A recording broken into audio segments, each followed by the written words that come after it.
Boa tarde, pessoal. Bem-vindos, bem-vindas aí a mais uma live da Hidrogeologia da UFVJM, uma iniciativa aqui do curso da Engenharia Geológica, situado na cidade de Diamantina, Minas Gerais, na região da Serra do Espinhaço. Meu nome é Ana Maciel, sou professora de Hidrogeologia e Geologia Ambiental aqui do curso. E esses encontros agradáveis, que estão ocorrendo desde setembro, todas as quintas-feiras, hoje exceção, na quarta-feira. Agora está chegando ao final, temos mais o de hoje e o de semana que vem, que será o último nessa mesma linha. Então, vamos aproveitar aí. A divulgação dos palestrantes ocorre nas redes sociais, Instagram, Facebook, da Hidrogeologia UFVJM. E algumas palestras, acho que a grande maioria, está sendo gravada e disponível no YouTube. Então, sigam a gente lá para ficarem ligados, do que está ocorrendo por aqui. E quem sabe temos mais novidades aí para frente. Hoje o nosso convidado é o professor doutor Rodrigo Sérgio de Paula, que é professor do IGC, da UFMG, da Universidade Federal de Minas Gerais. O Rodrigo, então, ele é professor adjunto do Departamento de Geologia da UFMG, iniciou em 2019, iniciamos praticamente juntos, né, Rodrigo? Quase juntos, diferença de meses. O Rodrigo, ele tem graduação em Geologia pela UFMG e mestrado em Hidrogeologia, com ênfase em modelagem numérica de fluxo de aquíferos kársticos pela UFMG. E ele é doutor em Hidrogeologia, com ênfase em modelo conceitual de fluxo de aquíferos kársticos, também pela UFMG. O Rodrigo ele tem experiência por mais de 10 anos como hidrogeólogo, com atuação em minério de ferro, isótopo, hidrogeoquímica, modelagem numérica, perfuração de poços e bombeamento e monitoramento, análise de rede de monitoramento hidrometeorológica, ensaios hidrodinâmicos, análise de relatórios ambientais, entre outros. O tema geral da live de hoje é modelo conceitual de fluxo dos aquíferos pelíticos carbonáticos da região da APA Karst de Lagoa Santa, em Minas Gerais. Então, o Rodrigo vai abordar nessa palestra sobre a hidrogeologia do karst da região da área de proteção ambiental de Lagoa Santa e as técnicas e métodos utilizados para a definição de um modelo hidrogeológico conceitual de fluxo em terrenos kársticos. Espero aí que a gente tenha boas discussões, aproveitem. Durante a palestra, vou pedir para desligarem as câmeras e microfones para diminuir a interferência. A proposta é que, após a palestra, a gente abre para um debate, fiquem à vontade, todo mundo aí, aproveitem o Rodrigo e a experiência que ele tem, para a gente partir para discussões, trocar conhecimento. Então, Rodrigo, muito obrigada por aceitar o convite, por dispor de seu tempo aí para permitir essa troca de conhecimento com a gente. A palavra é sua, pode compartilhar aí a apresentação e boa palestra. Obrigado, Ana, obrigado pelo convite, a todos aí que estão aí gastando suas 2 horinhas aí para participar. Vou apresentar aqui um modelo conceitual sobre karst, uma troca de conhecimento entre nós aí. Fica à vontade para fazer as perguntas que quiserem, depois a gente também pode ficar discutindo sobre o assunto. E vão passando aqui. Então tá, gente. Boa tarde, A Ana já me apresentou aí. Trabalho com karst, minério de ferro aí tem quase uns 15 anos. Comecei a mexer com karst, depois eu fui mexer com minério de ferro, nas áreas aí que a Ana apresentou. O que eu vim trazer aqui para vocês hoje é um trabalho que a gente está desenvolvendo na região entre Lagoa Santa e Sete Lagoas. É um projeto desde 2015, ele começou antes mesmo de eu virar, eu entrei no doutorado nesse projeto, acho que eu sou um dos primeiros que entrou nesse projeto. Hoje eu coordeno esse projeto, junto com a professora Leila, que ela, junto com o professor Paulo, que eu acho que também fez uma palestra para você, são os 3 professores de hidrogeologia da faculdade. Então, é um projeto aí que abarca aí uma gama de profissionais enorme, trabalhando tudo dentro da área de hidrogeologia e hidrogeologia do karst. O que eu estou trazendo aqui é um modelo conceitual, que foi o tema do meu doutorado. Aí eu cortei tudo aquilo que não fazia parte da palestra, peguei só o modelo em si, para apresentar ele para vocês como que se monta o modelo no cast, assim, não tem muita diferença do que você vai montar ele para um meio fissural, um meio poroso. Tem as peculiaridades do cast que a gente vai observando. Tá. Então, vamos lá. Modelo hidrogeológico. O que é o modelo hidrogeológico? O modelo hidrogeológico a gente pode ser conceitual, matemático. Sendo matemático, ele pode ser o quê? Um modelo analítico ou numérico. Aqui a gente vai falar de modelo conceitual. Vou trazer os conceitos de todos eles aqui. Deixa eu ver aqui se eu coloco um apontador já de uma vez. Tá, já está aqui, que fica melhor. A gente vai trabalhar aqui sobre modelo conceitual, mas eu vou dar alguns tópicos sobre isso aqui no meio do caminho. Tá, modelo conceitual nada mais é que a definição das características hidrogeológicas da área modelada. Normalmente, quando a gente começa a trabalhar com hidrogeologia, o que cresce aos olhos é o modelo numérico. Todo mundo aí que trabalha com hidrogeologia aí tem seu 1, 2 anos de formado, eu quero aprender a fazer modelo numérico, mexer no Modflow, no FIFlow, no software que seja de modelagem. Esses são os 2 softwares mais comerciais, os mais utilizados. Mas, antes de tudo, a gente tem que fazer isso aqui, que é o que é a principal parte da área de modelagem de fluxo, porque existe modelo hidrogeológico de fluxo, modelo hidrogeológico de contaminantes, modelo hidrogeológico com troca de calor. Então, o que a gente vai ver aqui é modelo hidrogeológico relacionado a fluxo. Modelo matemático, aplicações de equações matemáticas e condições iniciais e de contorno para descrever fenômenos físicos, químicos ou térmicos. Ou seja, fluxo, contaminação ou troca de calor, por exemplo. Modelos analíticos, soluções obtidas por métodos analíticos. Exemplo, aplicação do método de Thales, método de Jacobi, num teste de bombeamento. Então, o que a gente faz é o quê? Um modelo matemático. E o modelo numérico, que é a solução numérica aproximada, que são obtidas a partir de um sistema de equações com incógnitas relacionadas a um sistema do aquífero. Então, quando a gente trabalha com modelagem, seja ela de fluxo, contaminação ou troca de calor, a gente faz um modelo conceitual, escolhe um modelo matemático que a gente vai usar e, a partir disso, joga isso dentro de um software para modelar. Os softwares mais comuns hoje, os mais utilizados, eu acredito que todo mundo que trabalha com modelagem há muito tempo deve ter começado a modelar no Modflow Classic. Desde março desse ano, ele deixou de ser produzido, aí eu tenho hoje o Modflow Flex, ele já existe há algum tempo, mas hoje a empresa que distribui só distribui o Flex, e o FIFlow. Então, basicamente, antes de tudo, fazemos um modelo conceitual para depois imputar esses dados dentro de algum software. Tá. Modelo hidrogeológico, aí dentro do conceitual, ele pode ser dividido em 3 partes. Ele pode ser um modelo bidimensional, quase tridimensional, ou tridimensional. Qual que é melhor? Depende daquilo que você está querendo avaliar. Por exemplo, modelos bidimensionais são modelos em que uma direção cartesiana não apresenta variações significativas. Por exemplo, eu quero saber onde está o nível d'água na linha de um talude de barragem. É algo que eu estava olhando hoje, às 2h30, antes de começar a apresentação. Você não precisa fazer um modelo tridimensional. Você pode trabalhar com algo mais simplificado. Um modelo quase tridimensional são modelos que consideram interação do aquífero superposto, separado por camadas semipermeáveis, não levando em consideração carga hidráulica e armazenamento de camadas limitantes. Então, são modelos mais simples, que normalmente são utilizados aí para a gente resolver problemas mais simples. Quando a gente está querendo tratar uma região inteira, igual o modelo hidrogeológico da APA-CAST de Lagoa Santa, quando a gente está falando de uma unidade aquífera, ou mais de uma unidade aquífera, ou mesmo um sistema aquífero, a gente começa a trabalhar com modelos tridimensionais, ainda mais se a gente pretende ver essa variação dentro de um software, e ver essa variação com o tempo. Por exemplo, ver ele em estado de equilíbrio, antes mesmo de haver algum tipo de alteração. Estado de equilíbrio é um termo, assim, bem conceitual aí, que está em livro. Para mim, o estado de equilíbrio, depois a gente pode entrar em discussão, ele tem uma certa variação. Ou mesmo essas variações no tempo.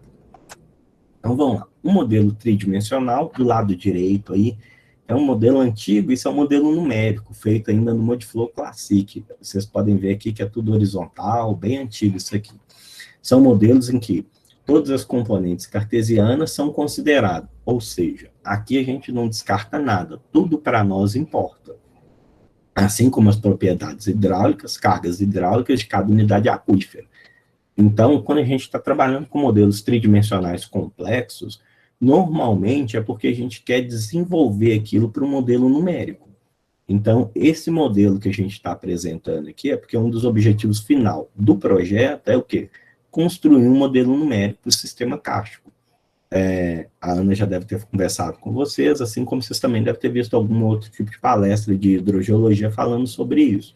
O sistema kárstico é um sistema bem complexo, porque além da gente trabalhar com a porosidade primária, a gente vai ter porosidade secundária, porosidade terciária, diferenças de fluxo, em vez de ter só um fluxo regional para uma determinada direção, a gente vai ter essas variações locais de fluxo que são bem comuns. Então, a ideia era montar um modelo hidrogeológico conceitual bem robusto para que a gente tivesse um modelo numérico que representasse a área. Então, um modelo hidrogeológico conceitual de fluxo, então a gente só está trabalhando com fluxo, não foi considerado contaminações aqui. Por quê? Porque a primeira coisa que foi feita foi uma análise para ver se existia contaminações na área. Como não foi detectado, então, assim, o modelo hoje que a gente vai considerar para o modelo numérico vai ser um modelo de fluxo. A gente vai fazer alguns lançamentos de partículas para medições de velocidade, para, se existir possíveis contaminantes, quais seriam as rotas preferenciais que eles iriam. Isso eu vou explicar um pouquinho mais para frente. Tem como princípio a definição de condições que permitam identificar o sistema aquífero e suas fronteiras, direções de fluxo, estabelecer suas propriedades hidráulicas, tal como levantamento de entrada e saída do sistema. Então, isso é um modelo. Tá. Qual que é o objetivo do trabalho? O objetivo geral desse trabalho consiste em apresentar um modelo hidrogeológico conceitual de fluxo do sistema aquífero kárstico fissural da região cárstica de Lagoa Santa, Minas Gerais. Quando fala aqui Lagoa Santa, vocês vão ver o mapinha aí, ela engloba uma área um pouquinho maior, tá? Então, a gente vai ver isso agora. Vamos lá. Caracterização da área. Essa é uma fotinha da área, é um afloramento de calcário lá, a gente vai ver ele aqui para frente também. Tá. Essa aí é a nossa área de estudo. Em Minas Gerais, né, aqui é a região, aqui está Belo Horizonte, para vocês terem uma localização. Então, a APA-CAST em si é o quê? A APA-CAST é essa linha amarela aqui, que está passando por fora. Então, essa linha amarela aqui é a região da APA. A região do estudo é toda a região achurada. Tem uma diferença em torno aí de 120 quilômetros. A APA tem em torno de 370 quilômetros, a região estudada inicialmente tem em torno aí de 505 quilômetros, abraçando aí parte do município de Lagoa Santa, Matozinhos, Confins, Pedro Leopoldo, Capim Branco, Prudente de Moraes, pega em torno de 7 municípios. A parte desses municípios, acho que não engloba nenhum por totalidade, talvez Confins. O que é importante a gente observar já nesse mapa? Olha, existem duas coisas interessantes. Uma, que o lado leste é bordejada pelo Rio das Velhas, que é o maior afluente do Rio São Francisco, correndo aqui, basicamente aqui de sul para norte, né? Então, o lado leste dele inteiro é bordejado pelo Rio São Francisco, e aqui a gente vê um córrego aqui, que é o Ribeirão da Mata, que é um córrego de alta vazão, mas não comparada com o Rio das Velhas, bordeja a parte sudoeste da área aqui, desaguando no Rio das Velhas. O início da área tem em torno de 30 a 50 quilômetros aqui a norte de Belo Horizonte. Bem mais próximo aqui da região de Sete Lagoas, aqui a gente encontra o final da área. Vamos lá. Todo trabalho, quando a gente começa um trabalho, é interessante ver quem já trabalhou na área, né? Então, aqui tem alguns dos principais autores que trabalharam aí, ou na região como toda, ou próximo em parte. Primeiro aqui, teve muito mais autores que esses, mas esses aqui são autores relevantes para o contexto de hidrogeologia da área, que alguma coisa foi interessante para compor esse processo hidrogeológico que a gente vem estudando. O trabalho do Silva, 87, é o Braz, é um ex-professor da UFOP, da UFMG, ele foi professor das duas universidades, de Pernambuco também, da UFPE. Depois teve aqui o Auler, Augusto Auler, que é professor convidado da UFMG, ele trabalha na Caixa Consultoria. O Auler começou em 94, ele fez os primeiros estudos de traçador corante nessa região. Acho que ele também é um dos pioneiros de estudos de traçador corante no Brasil. O Silva, ele mapeou muitos sumidouros na região, sumidouros e dolina. Depois tem o trabalho da Milene Berbert-Born, em 2002, que ela também mexeu muito na área de geomorfologia, cavernas, então tem um mapeamento denso dela, dos dois aqui nessa área. Os trabalhos da CPRM, de 98, Projeto Vida, que todo mundo aí deve conhecer, a bibliografia Ribeiro, 2003, que pega uma área muito maior do que essa área aqui, tem um mapeamento do Vida. Os trabalhos do Paulo Pessoa, da hidrovia, que ele trabalhou na região aqui de Lagoa Santa. Outro Paulo Galvão, que trabalhou também, é professor da UFMG, trabalhou na região de Sete Lagoas, aqui em entorno em 2015, e os trabalhos em andamentos, que é da professora Leila Velasquez, e os meus que pegam a área da APA e o entorno aqui, que começou aqui em 2015 com a Leila e continua comigo e com ela até hoje. Bem, como que é feita a distribuição da geologia da área? Essa fotinha que eu estou sentado aí é meu perfil do WhatsApp também, então já estou acostumado com ela. Vamos lá, da base para o topo aí, esse é um mapa geológico da adaptação, olha lá, do Ribeiro, de 2003.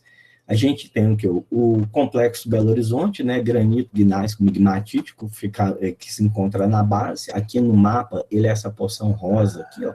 Ele está bem na porção sudoeste da área florante. Por cima dele encontra-se a formação Sete Lagoas.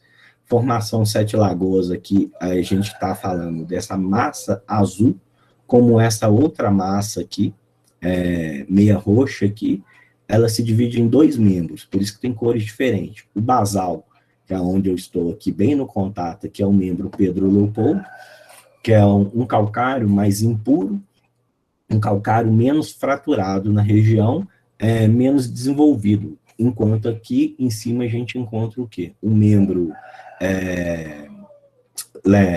Lagoa Santa, que é o quê? Um calcário bem mais desenvolvido, com mais de 99% de pureza. Sobre ele, tem essa outra cor aqui, que está entre um roxo e um azul, onde eu estou mostrando aqui, que é os pelitos da formação Serra de Santa Helena, que muitas vezes a gente encontra ele assim, meio ou sol-solo ou um saprólito. É interessante porque nessa área a gente tem uma camada de cobertura, seja ela solo residual, solo transportado, um material transportado muito espesso. Então, duas coisas interessantes que a gente vê aqui da geologia é que a gente tem aqui um casting coberto aqui com a média em torno de 50 metros de cobertura. Seja ela pelitos, a gente ainda está tentando separar, existe alguns trabalhos já falando aí o que são, o que é solo transportado, o que é solo, o que é material do Santa Helena transportado. Mas isso como um todo tem em média em torno de uns 50 metros.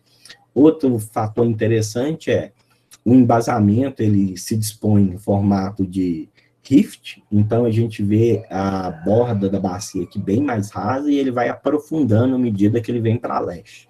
Então, um dos trabalhos, quando eu fiz esse trabalho aqui, a gente via que esse abatimento dos blocos vinha de oeste para leste, encontrando aqui o embasamento numa região bem mais profunda no oeste. Depois, nos trabalhos que veio fora da área aí, a gente começou a ver que também tem um basculamento para norte.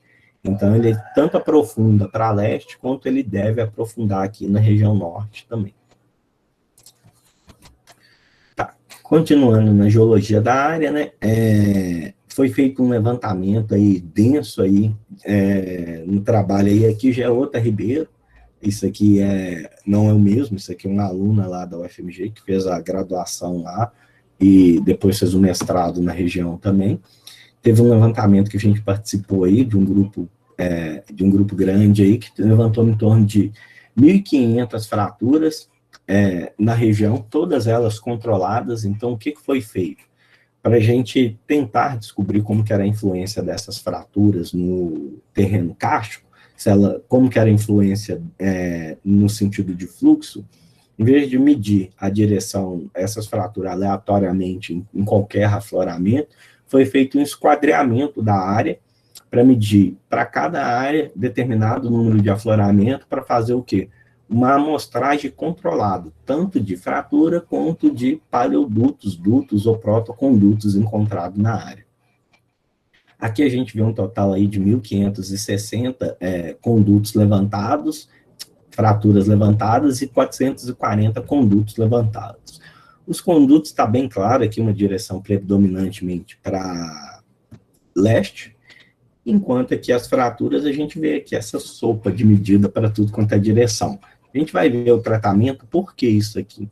Porque aqui a gente está representando todas as fraturas, tanto faz se ela está no metapelito, tanto faz se ela está em uma ou outra unidade do carbonato, ou a basal, Pedro Leopoldo, ou a superior, mais castificada. Aí isso aqui foi destrinchado com o tempo. Aqui, continuando, a gente vê exatamente o que eu estava falando lá. Nos dutos, a gente viu que ainda eles apresentavam um caimento predominantemente para leste, para o sentido do Rio das Velhas. Se vocês... Vou voltar 2 slides aqui. 3. Repararem aqui, ó, o sentido leste é o Rio das Velhas, que ele funciona, ou deve funcionar, ou deveria funcionar como nível de base do sistema. Vamos voltar para lá. A gente vê um caimento predominantemente dos dutos para cá, e aqui a gente começa a abrir as fraturas quanto ao seu mergulho. A gente vê aqui que as fraturas com mergulho maior que 45 graus já apresentam uma predominância para leste. A gente vê umas fraturas aqui com predominância para norte, umas para nordeste, e esse tratamento foi utilizado para ver como que era o desenvolvimento desses condutos. Como que essas fraturas aqui desenvolvem para isso aqui, e posteriormente como que elas conduziram água. Então, para isso foi feito esse levantamento. Aqui outro trabalho aqui também foi realizado na área, Amaral 2018, ele fez um trabalho que foi o quê? Eles aplicaram uma metodologia para classificação das depressões kársticas. Vamos chamar de dolinas, mas aqui é tudo como depressão. Dolina, vala, pous. Então, ele fez um tratamento estatístico, desenvolveu um tratamento para o quê? Para que, a partir de geoprocessamento, fosse possível fazer esse mapeamento. Então, foi feito isso e depois conferidas em campo. Aqui está aqui em verdinho as não visitadas e as rosinhas, as dolinas visitadas, para validar o método que foi aplicado. Aí aqui é só algumas fotos da área, mostrando aí alguns tipos de dolina, algumas dolinas bem encaixadas, com vegetação, algumas uvalas. Então, pelo esse mapa aqui, a gente vê que existe o quê? Diversos tipos de dolina da área, desde dolinas bem formadinhas, bem pequenas, até uvalas enormes, pouges também encontrado aqui mais próximo de Funilândia. Então, esse levantamento aqui, se eu não me engano, levantou em torno de 400 dolinas na região. Tá, aqui, voltando para a morfologia do karst, né, aqui é um mapa aqui com os trabalhos aqui, o levantamento da Berbert, da CPRM, aqui a gente vê os sumidores levantados pela CPRM, pela UFMG, cavidades levantadas pelo SECAV, sumidores levantados pelo Brasa, que é o Silva, né, 87, CPRM. No total, são em torno de quase 700 sumidores e 500 cavernas que foram levantadas, de levantamento, tanto de terceiro quanto levantado. Essas fotos aqui está para norte da área. Por que você colocou fora da área? Porque daqui a pouco vocês vão ver que o fora da área vai se englobar a área. Mas ilustrando as cavernas da região, isso aqui são alguns pontos de entrada de caverna, mais para frente a gente também vai ver alguns sumidouros na região. A hidrografia da área é importante falar. A gente vê aqui que, deixa eu ver, esse mapa aqui, deixa eu só dar uma olhada se eu tenho um mapa um pouquinho melhor. Não, pode ser esse aqui mesmo. A hidrografia da região, a gente tem aqui, ó, a bacia do córrego Flor, que é essa bacia pequenininha aqui, uma bacia maior, que é do córrego Escrivânia Gordura. As duas são bacias quase que... Essa aqui é uma bacia cárstica, essa aqui é uma bacia cárstica com afloramentos de pelítico, então ela é cárstica e pelítica também. As duas correndo para sentido leste. A gente tem esse córrego aqui, que é o córrego Palmeiras. O córrego Palmeiras, ele vem quase que de norte para sul, noroeste e sudeste. Ele ele emerge num sumidouro e depois ele vai aflorar aqui na bacia do Jaguara, por isso que chama Palmeira Jaguara, e depois corre também em direção a leste ao Rio das Velhas. Temos a bacia do Samambaia aqui, bacia do Bom Jardim, Bom Jesus, Confins, onde está o aeroporto, Retiro, e a bacia do Jaque. Ora, Rodrigo, a bacia do Jaque tem diferença, ela é toda mais ramificada e tem outra direção, porque ela está em cima de Pelitos. Então, essa aqui é uma bacia que está quase toda disposta em cima de Pelitos, a gente vê que até o padrão de drenagem dela é diferente. A gente vê um padrão de drenagem aqui que a gente consegue ver as drenagens. As outras são quase que uma linha, porque as drenagens secundárias já foram todas o que? Elas já se perderam no processo de desenvolvimento do cástio. Então, bacias é gordura, flor, palmeira, jaguara, samambaia. Essas bacias aqui são bacias fechadas que não têm drenagem. Elas têm nascente e sumidouro. A água nasce, desaparece em algum local, mas não chega a formar um rio. E não chega a formar um córrego, um curso d'água. E a bacia do Jaque, que é uma bacia de um caráter bem mais aí de um aquífero poroso, Ela se desenvolveu assim porque ela está em cima dos Pelitos. Tá, voltando para a geomorfologia, afloramentos clássicos de lá, normalmente a área é toda assim recoberta por solos ou material transportado, igual a gente está vendo aqui, e de vez em quando a gente encontra esses afloramentos, igual aqui a gente tem um afloramento de caixa, aqui estou eu aqui com um facão aqui aprontando uns condutos, uns protocondutos antigos aqui, foram medidos, que também a gente está dentro de uma caverna aqui, tentando mapear algum conduto ou fluxo de água subterrâneo. Nesse caso aqui a gente tem uma vala gigante, falta uma escala aqui, dá para vocês verem pela copa da árvore, mas ela é enorme, ela no período de chuva, ela armazena a água, depois essa água toda infiltra. E aqui a gente tem um sumidouro. Esse sumidouro aqui, ele emerge toda a água da bacia do Samambaia. Tem 2 parques dentro dessa APA, que é o Parque Cerca Grande e o Parque Estadual do Sumidouro. O Parque Estadual do Sumidouro, ele pega a bacia do Samambaia e todo o córrego, ele, um volume em torno aí de média de 500 metros cúbicos por hora, emerge dentro desse sumidouro aqui. Em períodos de maior estiagem, a gente não enxerga o sumidouro, de maior pluviosidade, a gente não enxerga o sumidouro. Por quê? Porque isso aqui forma uma lagoa, com quase 10 metros de profundidade. Como estava muito seco na época dessa foto, foi poucas vezes que consegue enxergar o sumidouro aqui. Tá, a Lagoa do Sumidouro que eu estava falando, essa bacia aqui, então toda essa bacia drena para essa lagoa, que a gente vê a lagoa ainda, que é drenada aqui, e essa água ainda a gente não sabe para onde que ela vai. A água do Sumidouro ainda está meio... Já teve estudos anteriores ao nosso, a gente repetiu alguns ensaios de traçadores lá, mas a gente ainda não descobriu para onde que essa água, qual que é o destino dessa água. A principal suspeita é que ela vai direto para o Rio das Velhas aqui, que está bem próximo. Contudo, como nas ejeções de traçadores, o rio aqui é muito caudaloso, tem em torno aí, para vocês terem uma ideia de área, tem em torno de 40 metros de larguras, talvez o volume de traçador que está jogando aqui seja muito pouco para a gente ver algum resultado aqui. Teria que, de repente, fazer um ensaio bem mais possante para colorir esse rio aqui. Mas isso implica em vários outros problemas, né? Tá. O clima, aqui a gente vê algumas características da região. Esse aqui é o córrego Palmeiras, é aquele córrego que corre para dentro de um sumidouro, essa bacia aqui, ó, o córrego ele vem aqui, some onde está aqui, vai aparecer na bacia do Jaguara, córrego de baixa vazão, varia em torno de 50 para menos metro cúbico por hora. A área é composta por 37 nascentes, que são esses pontinhos verdes. Muitas das nascentes não têm curso d'água, por exemplo, a bacia do Retiro. A água nasce aqui, aí ela corre aqui e não vai para o Rio das Velhas, ela vem em direção ao Ribeirão da Mata. A gente identificou uns novos pontos de surgência na região aqui, só que ainda não fez os ensaios. Isso aqui gigantesco é uma nascente, essa nascente fica localizada aqui, ó, onde está o pontinho vermelho, é uma nascente com 2.000 metros cúbicos por hora de água, então é uma nascente muito caudalosa.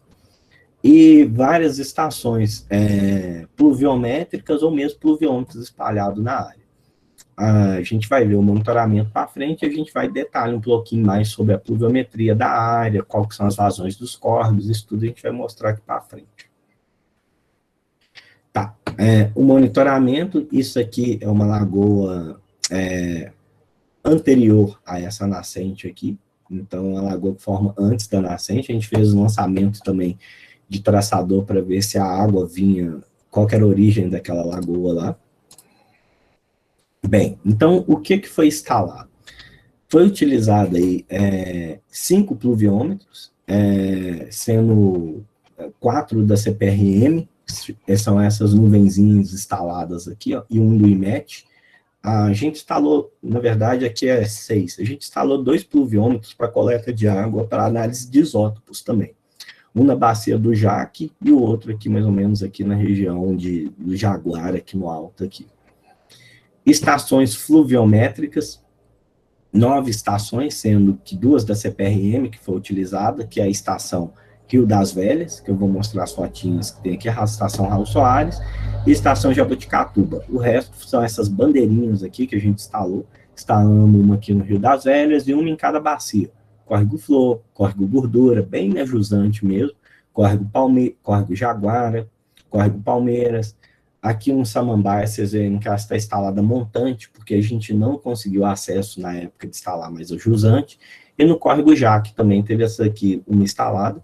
37 nascentes monitoradas. E até o momento do estudo tinha 18 poços, que são os pontinhos mais claros aqui, instalados para medição de água subterrânea. Todo esse monitoramento era feito de maneira automática. Na verdade, ele continua sendo feito, né, porque o estudo não parou. Então, estou apresentando aqui dados de 2016, do ano hidrológico de 2016 a 2017, só que o estudo continua com previsão aí de 2021, 2022 ou além. Mas isso é que era a estrutura da época. Hoje a estrutura já é mais robusta. Tá. Qual que é a pluviometria da região? Então, uma das primeiras coisas que a gente faz é conhecer quanto de água recarga natural que vai ter no nosso sistema. Então, com as estações pluviométricas existentes, Sete Lagoas, Lagoa Santa, Pedro Leopoldo, Vespasiano, tinham outras estações de Jaboticatubas, mas essas foram escolhidas. Utilizou-se aí a metodologia de Thyssen para ver qual que era a estação que comandava mais a água, que tinha uma influência maior na região. A gente vê aí que a precipitação aí da estação de Lagoa Santa, ela pega um total de quase 52% da área, e a estação de Pedro Leopoldo em torno de 28% da área. Ora, se eu somar as duas, eu tenho que as duas aqui pegam quase que 80% da área. E a precipitação das duas, ela tem uma média muito pequena, uma em torno aí de 1020 e a outra em torno de 1010. Então, a gente vê aí que a estação de Lagoa Santa, ela é bem representativa para a área como um todo, porque ela e a Pedro Leopoldo têm a pluviosidade bem próxima, e as duas juntas chegam a quase que 80% da influência total na área. No futuro, vocês vão ver que isso vai mudar nessa região aqui. Então, pelos cálculos de Thyssen, a gente chegou no total pluviométrico de 1033 e comparou com a estação de Lagoa Santa aí, num total de 1010. Quando a gente fez esse estudo, a pluviometria no ano hidrológico, é muito importante a gente avaliar isso, o ano que eu estou trabalhando é um ano de recessão, um ano de baixa pluviosidade, é um ano que está chovendo muito, ou está dentro da média. Sempre é interessante fazer esse tipo de análise, porque a hidrogeologia a gente mexe com água e um dos nossos principais fatores é a chuva.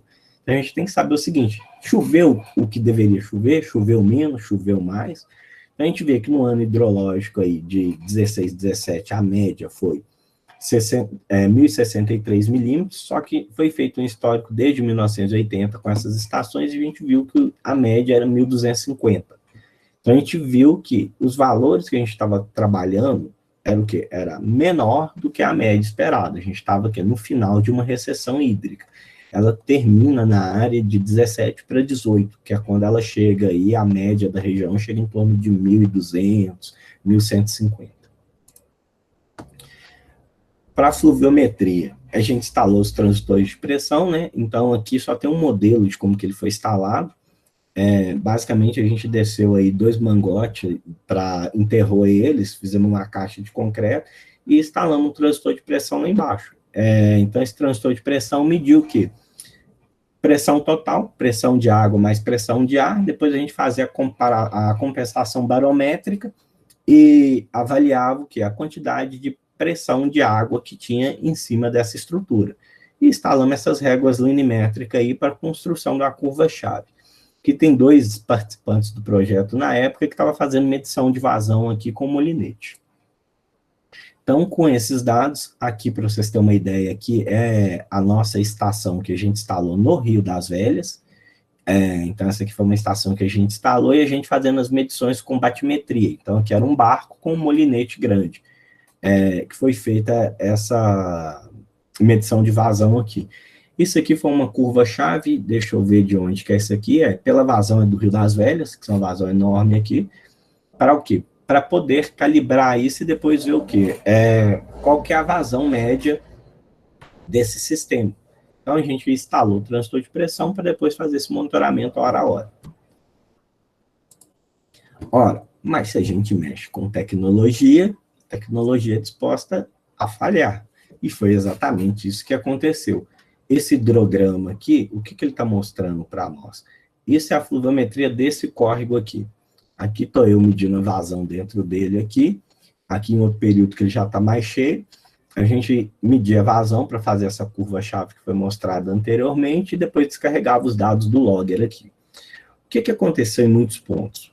Em muitos pontos, o aparelho ou foi roubado, ou o aparelho falhou, ou deu algum problema, passou água demais, ele travou. Então, aconteceu em muitos casos interrupções dessas leituras. Para você ver como que o método, o sistema funciona bem, esse aqui é a vazão monitorada manualmente com um micromolinete e o verdinho é a curva do calculado. Então, a gente vê que assim tem uma aderência aceitável, a aderência que deu um erro menor do que 10%. A gente vê também que ela responde bem com os eventos pluviométricos, que são o quê? Os picos de chuva em azul. Então, uma das coisas que a gente teve que fazer foi corrigir isso aqui. Eu não vou entrar muito na matemática, só vou explicar rápido. Foi o quê?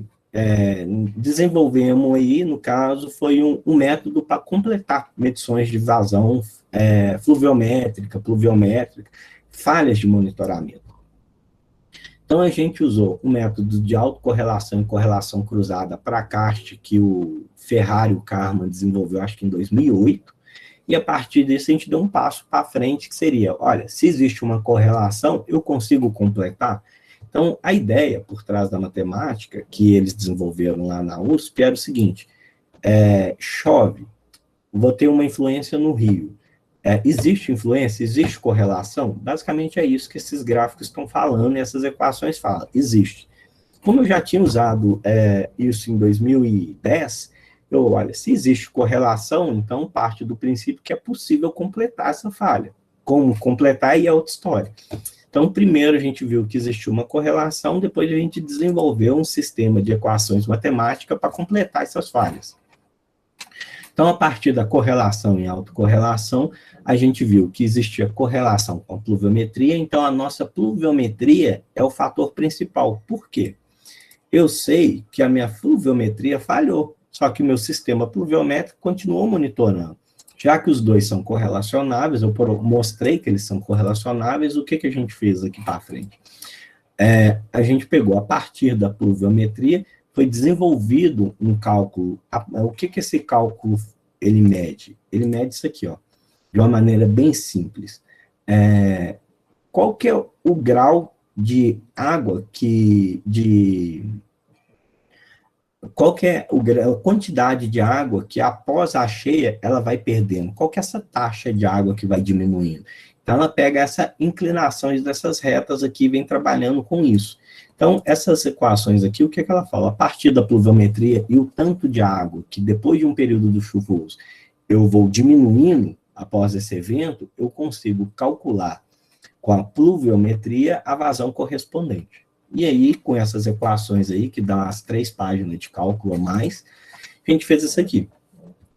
Para todas as bacias, aí é que a gente tem aqui nesse gráfico aqui. Primeiro eu vou apresentar esse aqui. Esse aqui é um gráfico de vazão monitorada, que é a verdinha. A gente vê que existe falhas aqui, ó. com a vazão calculada, que é a vermelhinha, com o método inventado aqui que a gente desenvolveu, né? Inventado não, desenvolvido. E aqui a vazão de todos os sistemas. Aí a gente vê aqui, ó, córrego Jaguara, córrego Samambaia, córrego Flor, córrego Palmeiras, Gordura, córrego Jaque. Então aqui tem todos os córregos onde eles apresentavam falha e eles foram sendo completados. Quando a gente fez esse sistema, a gente obteve para todas as curvas um erro menor do que 10%. Quando a gente comparava o erro quadrático médio, máximo e mínimo, quando a gente fazia comparação, não importando o erro de todo o sistema, dava um erro menor do que 10%. Alguns erros chegaram a menor do que 2%. Tá. Então, a gente resolvemos nosso primeiro problema, que era o problema de o quê? Completar as falhas. Os poços também, lá atrás vocês viram que eu falei, foram monitorados 18 poços. 18 poços é com monitoramento de nível automático. Aqui a gente tem um transdutor de pressão, que ele foi instalado para fazer a mesma coisa que foi feito no sistema de água superficial, que fazendo essa variação de água, enquanto na água superficial media a cada hora, aqui a medição acho que era de dia em dia, a cada dia. Por quê? Porque a variação é menor do que a variação em água superficial. Mas a gente fez uma análise de poços em mais de 680 poços da região. Desses 680 poços, a gente escolheu 18 para fazer o monitoramento, tanto de variação de nível, como de qualidade de água, que eu não vou entrar muito no tema aqui, porque não é o tema da nossa palestra, mas eu vou passar um ou outro slide aqui. Então, aqui está alguns poços aqui, que tinha perfil geológico, que foi usado depois para separar os compartimentos. Monitoramento de qualidade, aqui são alguns pontos de água superficial, que foi utilizado para fazer o monitoramento de qualidade de água. E aqui o monitoramento em poços em água subterrânea. Aqui eu sei que são 89 pontos. Aqui eu acho que são uns 30 pontos de água superficiais que foram utilizados. Aqui são 89 pontos de água subterrânea. Retirado do trabalho da Vieira também. Toda vez que você vê uma referência aqui, é um trabalho de alguém que trabalhou junto desse projeto. Tá. Bem, então vamos lá. O que eu falei aqui até agora? Eu expliquei o que é um modelo conceitual, para não ficar muita coisa, mostrei a área para vocês, e aí depois eu expliquei o monitoramento. Por quê? Antes da gente ter um modelo, a primeira coisa a gente tem que ter os dados de entrada, que são os dados de monitoramento. Então a gente tem fluve, água subterrânea. A partir daí, a gente vai caracterizar o modelo hidrogeológico de fluxo.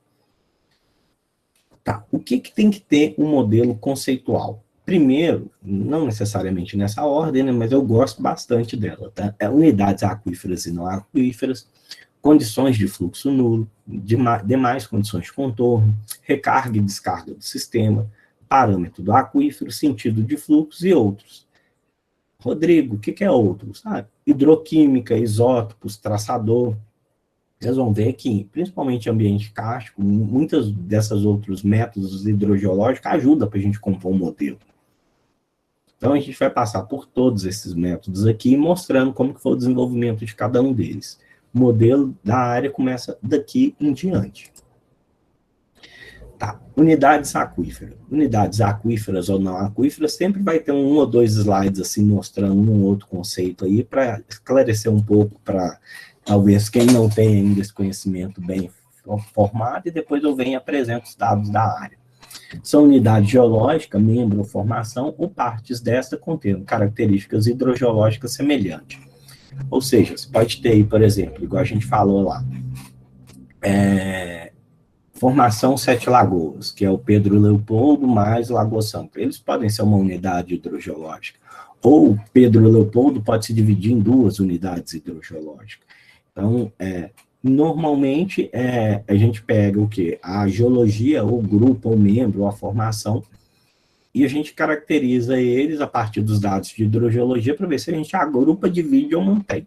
Então, pode ser tanto eles, quanto agrupar mais de um deles, ou dividir a partir das suas características hidrogeológicas. Se permite a produção significativa de água por poços e nascentes, são classificados como unidades aquíferas. Sistema aquífero é o conjunto de unidades de características regionais semelhantes, apresentado em uma sequência lateral e ou vertical, que se encontram delimitados por regiões pouco permeáveis em seus contornos. Então, a partir desses conceitos, isso aqui é um sistema kárstico, aqui é norte de Minas, né, na área, que é um sistema fissural de quartzito, que eu estou trabalhando na região de Tiradentes. Isso aqui também é kárstico já na área de Lagoa Santa. Isso aqui é um aquífero poroso e minério de ferro. A primeira coisa que a gente tinha que definir era qual que era a nossa unidade hidrogeológica principal na área. Bem, como que foi feito isso? Todos os poços que a gente tinha lá, 400 poços, a gente conseguiu fazer o quê?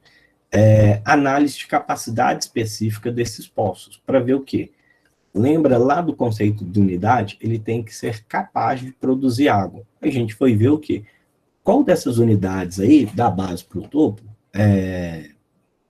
complexo granito gneissico matítico, membro Pedro Leopoldo, membro Lagoa Santa, formação Serra de Santa Helena, o que produzia e o que não produzia água. E a gente viu que tinha uma variação aí, olha, o cálculo desses parâmetros para mais de 400 poços tubulares obteve valores modais. Sempre quando a gente trabalha em caixa, é muito interessante a gente usar valor modal, que representa melhor do que a média. Agora, se você não tiver uma gama de dados igual esse aqui, 400 poços, tenta pelo menos aproximar pela mediana, em vez de usar a média. De 0,5, mediana de 1,47 e média de 8,18. Então, a gente usou esses dados para o quê? Para separar o que era produtivo e o que não era. Lá para frente eu vou falar, mas já adiantando para vocês, os calcários, eles apresentam produtividade 10 vezes maior do que o quê? O aquífero fissural, que o granito gneissico. Enquanto os poucos poços encontrados apenas no Santa Helena produziam uma vazão menor ainda. Então, a gente viu o seguinte, que a produtividade maior se encontrava na formação Sete Lagoas. E, a partir disso, a gente definiu formação Sete Lagoas como uma unidade aquífera de interesse. Então, qual que era a nossa unidade aquífera aqui? A gente definiu o quê? Tudo que é azul e roxo como unidade aquífera. O restante a gente definiu como um aquitardo. Apesar dele ter água, tem uma transmissão muito lenta, porque a quantidade de água que ele produzia a partir dessa análise aqui foi bem inferior a esse sistema aquífero aqui. Depois a gente foi falar um pouquinho sobre condições de contorno, que é o quê? Condições de contorno hidrogeológico é o que delimita a relação da área modelada com o sistema externo. Caracteriza as entradas e saídas de um sistema hidrogeológico por meio de um sistema de equações diferenciais que satisfazem as condições de fronteira. Tá, que bicho é esse? Condições de contorno, a gente pode classificar elas como condições tipo 1, tipo 2, tipo 3. O nosso interesse aqui são condições de fluxo nulo. Dentro do trabalho maior, vocês vão ver lá, a condição do tipo 1, condição do tipo 2, condição do tipo 3, o que cada uma foi classificada, só que o nosso interesse era ver o seguinte, se o nosso sistema ele era hidraulicamente isolado ou não. Então, vamos lá, tem mais um slide aqui explicando as condições de contorno, né? Então, a condição do tipo 1, quando aplicada sobre uma equação diferencial, especifica o valor em que a solução necessita tomar na fronteira do domínio, especifica o valor que a solução deve assumir em um ponto, variável especificada. Ou seja, a carga da célula na qual foi atribuída a condição de contorno é igual ao valor da carga especificada. Para a condição de contorno, o fluxo que entra e que sai dessa célula não é controlado. Então, eu tenho o quê? Carga especificada e fluxo tende ao infinito. A condição do tipo 2 é o contrário. Eu especifico o fluxo e a carga eu não tenho controle. E a condição de Robin do tipo 3 é a condição de limite de Coutier, especifica tanto o valor da função quanto da derivada sobre o limite do domínio. Especifica o valor que a solução e sua derivada deve assumir em um ponto misto. Tanto a carga quanto o fluxo entre a célula e a condição de contorno são controlados, sendo geralmente o fluxo dependendo da carga. Só esse pedacinho final aqui é importante, porque a carga vai condizer para que lado que esse fluxo vai.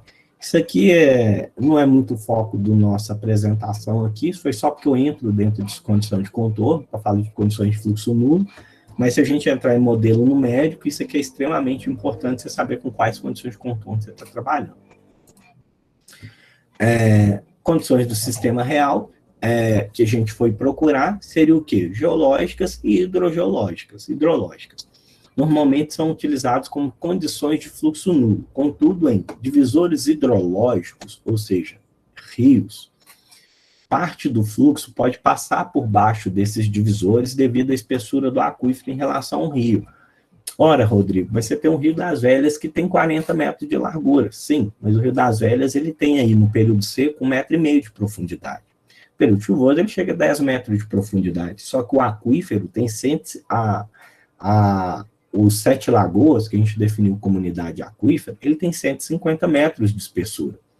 Será que toda a água deságua no Rio das Velhas?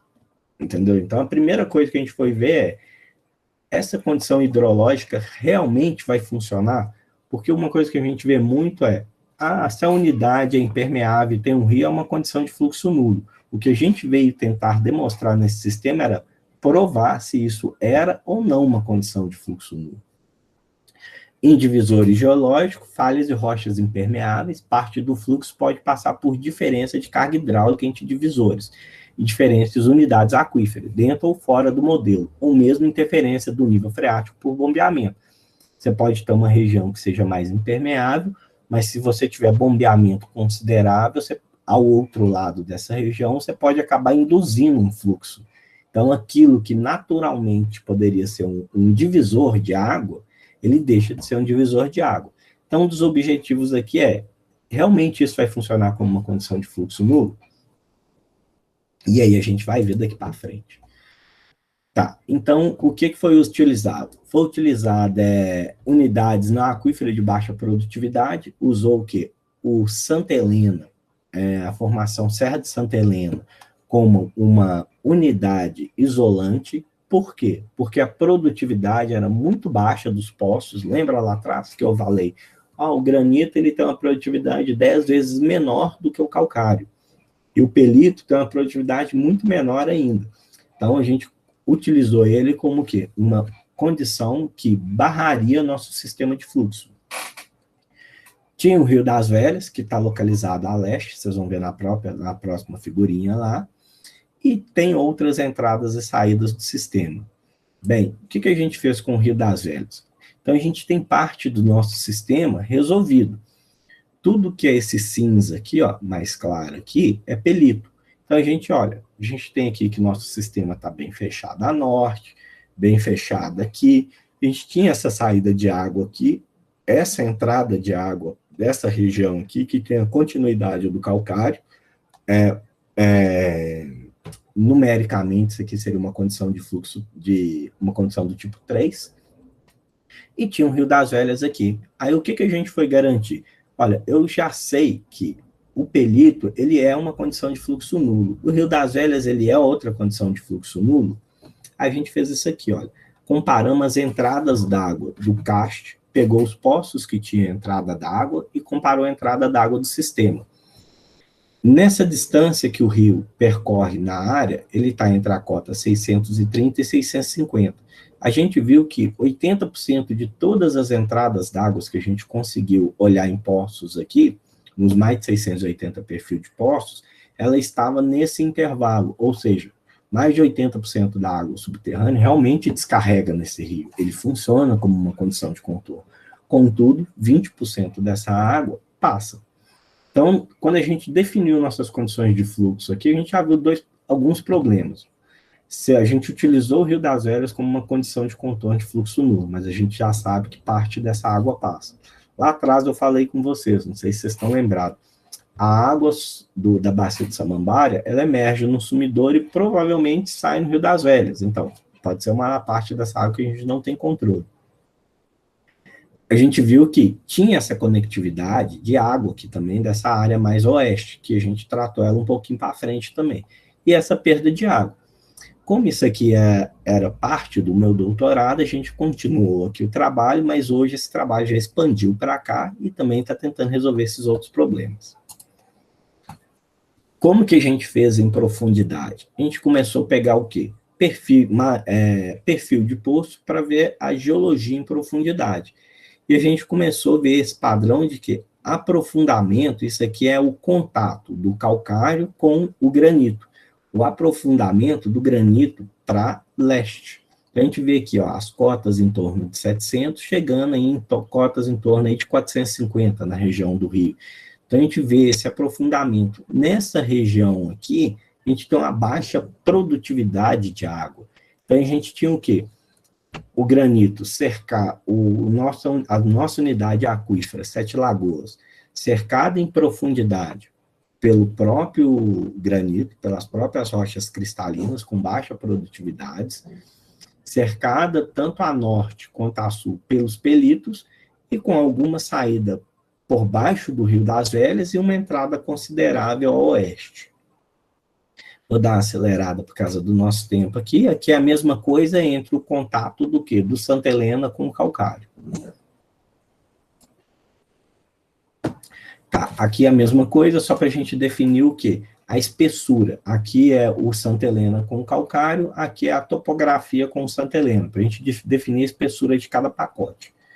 Então tá, com isso aí a gente definiu o quê? Nossas condições de fluxo nulo para o sistema. Rio das Velhas funcionando com 80%, de eficiência, os pelitos funcionando com eficiência muito boa em relação à sua produtividade de água, e com uma entrada de água a oeste aqui. Então, essa entrada de água oeste gerou isso aí, que é um outro trabalho aqui, né, que é um TG, que foi realizado, trabalho de graduação, defendido no final desse ano aí, que foi o quê? Vamos estudar se essa área tem conexão hídrica com essa aqui. A gente achava que tinha. Na verdade, a gente sabia que tinha, a gente não tinha provado isso.